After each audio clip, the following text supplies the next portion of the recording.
Story is a technology for triggering empathy. Right now, in this country, we have a massive empathy deficit. And here is this thing, this way of communicating, that automatically triggers an empathic response in our brains. There's science behind this. There is a structure inherently that we respond to, that our brains respond to in a predictable way. If I hear a story about a protagonist and that protagonist is seeing something specific, the vision area of my brain will light up as if I'm seeing that thing. When we are experiencing a story, we're experiencing it as if what's happening to the protagonist is happening to our bodies. And we're also imagining what their psychological reality is like. What are the two components of story? Empathy, narrative tension, character, and plot.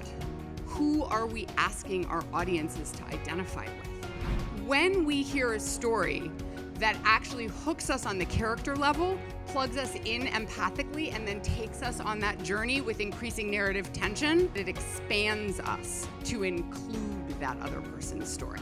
Our default tendency is to empathize with the people that we perceive as like us, and to withhold our empathy from anyone we perceive as other. And now, the problem is that this response is hardwired into our brains also.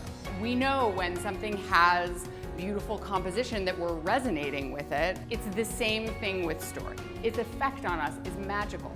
The default is to ascribe that to, oh, that person's a brilliant writer. They're so talented. They're inspired. They have genius.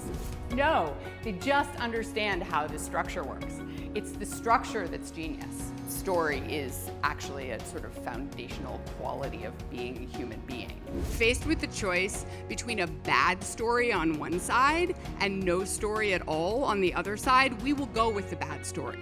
But faced with the choice between a bad story on one side and a better story on the other side, most of us are going to go with the better story.